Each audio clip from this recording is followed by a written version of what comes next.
Bismillahirrahmanirrahim. Assalamualaikum warahmatullahi wabarakatuh. Selamat pagi, siang, sore, dan malam kepada Bapak dosen, juga teman-teman. Perkenalkan saya Fatimah Najwa. Di sini saya akan memaparkan mengenai materi transformasi konseling pribadi agentik AutoLM pada mata kuliah teori dan praktik model konseling pribadi agentik AutoLM. Baik, untuk mempersingkat waktu, langsung saja kepada pembahasan pertama, itu adalah latar belakang. Konseling pribadi agentik AutoLM itu merupakan model inovatif dalam psikologi konseling yang dikembangkan untuk mengaktifasi potensi agentik siswa sehingga meningkatkan kemandirian belajar mereka. Model ini itu mentransformasikan teori substantif menjadi prosedur praktis di mana pribadi itu didefinisikan sebagai kompetensi psikologis unik yang membuat individu proaktif, manageable, terukur dan juga adaptif dalam mempengaruhi fungsi diri secara sadar. Dari pendekatan ini itu berakar pada teori kognitif sosial, menekankan observasi, imitasi dan juga aktivasi aspek intensional, forethought, realisasi diri serta refleksi. Dan perkembangan pendekatan konseling modern menekankan pentingnya pemberdayaan individu sebagai agen aktif dalam proses perubahan. Konseling ini itu tidak lagi berfokus pada penyelesaian masalah, tetapi juga pada pengembangan potensi dan juga kemandirian individu. Selanjutnya di sini ada definisi konseling pribadi agentik.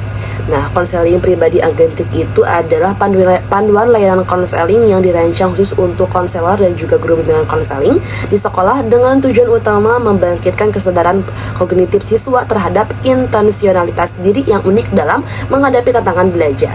Secara spesifik, model ini itu mengintegrasikan konsep pribadi agentik sebagai kemampuan individu untuk apa? Untuk merencanakan tujuan, beradaptasi secara proaktif dan juga mengevaluasi diri secara sadar yang diwujudkan dalam perilaku mencapai tujuan belajar yang mandiri. Dan juga berbeda dengan konseling konvensional, AutoLM ini menekankan modifikasi pembelajaran otonom melalui dialog sugestif yang membuka pengalaman belajar diri konseling. Pendekatan ini juga menekankan bahwa konseling itu bukan sekedar memberikan solusi dari luar, tetapi membawa klien menemukan kekuatan dan juga potensi dalam dirinya sendiri.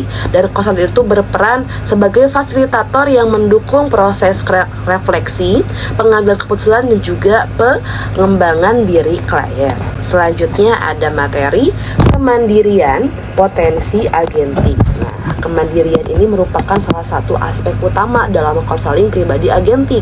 Individu yang mandiri memiliki kemampuan untuk mengambil keputusan, mengelola emosi serta bertanggung jawab atas tindaknya. Dalam perspektif agentik ini, kemandirian itu bukan berarti terlepas dari orang lain, tetapi kemampuan untuk mengarahkan diri secara sadar dalam berbagai situasi kehidupan. Kemandirian dalam konseling pribadi agentik itu merujuk pada kemampuan konseli untuk mandiri dalam belajar dan juga pengambilan keputusan, di mana konselor itu berperan sebagai fasilitator yang membangkitkan keyakinan intrinsik melalui interaksi persuasif sugestif. Dan proses ini juga dimulai dari pengidentifikasian efikasi diri konseli sehingga mereka tidak lagi bergantung pada orang lain gitu ya. Melainkan mengandalkan kapabilitas pribadi untuk menghasilkan perubahan pola pikir dan juga perilaku belajarnya. Dan hasilnya ini, konseli itu mengalami transformasi menuju otonomi agentik, di mana kemandirian menjadi implikasi utama dari aktivasi potensi internal. Selanjutnya ada CBM, AutoLM atau Cognitive Behavioral Model. Nah, dalam konteks AutoLM ini mengintegrasikan aspek kognitif dan juga perilaku dalam proses pembelajaran mandiri. Dan pendekatan ini pun menekankan bahwa perubahan perilaku itu dimulai dari perubahan cara berpikir, dan juga individu diajak untuk mengenali pola pikir yang tidak adaptif, kemudian mengubahnya menjadi lebih rasional dan juga positif. Dalam AutoLM, CBM ini digunakan untuk membantu klien mengembangkan keterampilan berpikir kritis dan pengambilan keputusan serta regulasi diri. Teknik seperti yang digunakan teknik seperti self monitoring, self evaluation dan juga self reinforcement menjadi bagian penting dalam proses ini. Dan dengan demikian, klien itu tidak hanya memahami masalahnya, tetapi juga mampu mengelola perubahan secara mandiri gitu ya.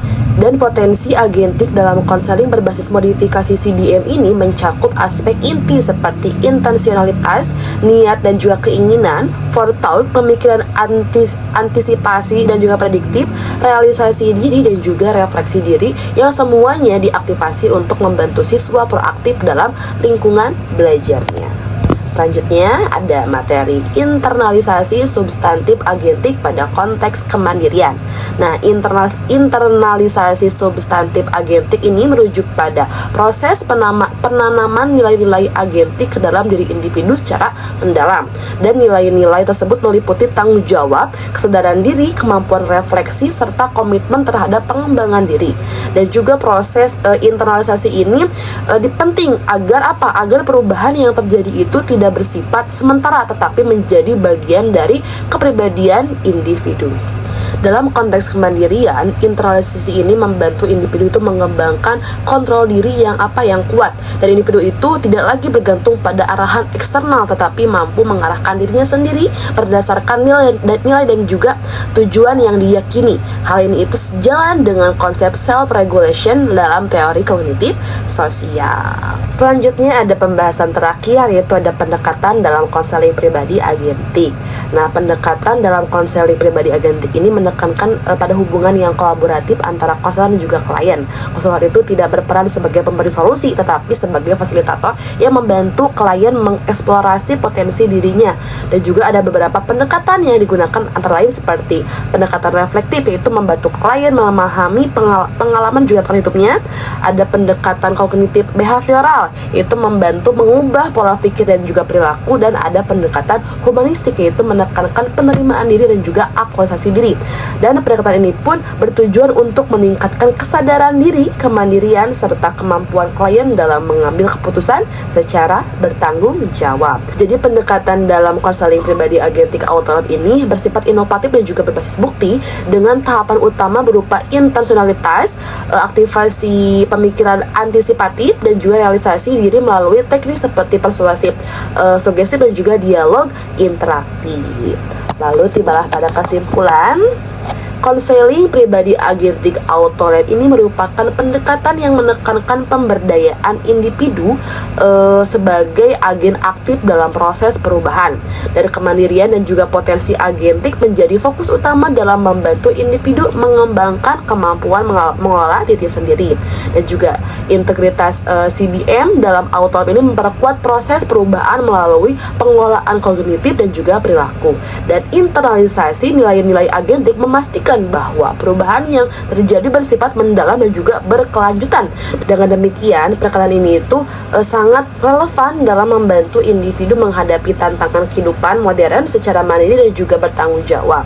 Dan implementasi model ini itu menghasilkan siswa yang proaktif, manageable, dan juga adaptif dalam menghadapi tantangan belajar sehingga meningkatkan efikasi diri dan juga prestasi pribadi tanpa ketergantungan eksternal. Dan konselor itu berperan sebagai fasilitator sugestif yang membuka kesadaran kognitif, menjadikan konseling ini lebih efektif di lingkungan sekolah.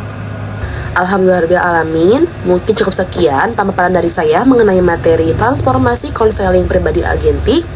Mohon maaf apabila ada perkataan yang kurang berkenan. Mudah-mudahan ada manfaatnya bagi kita semuanya. Saya undur diri.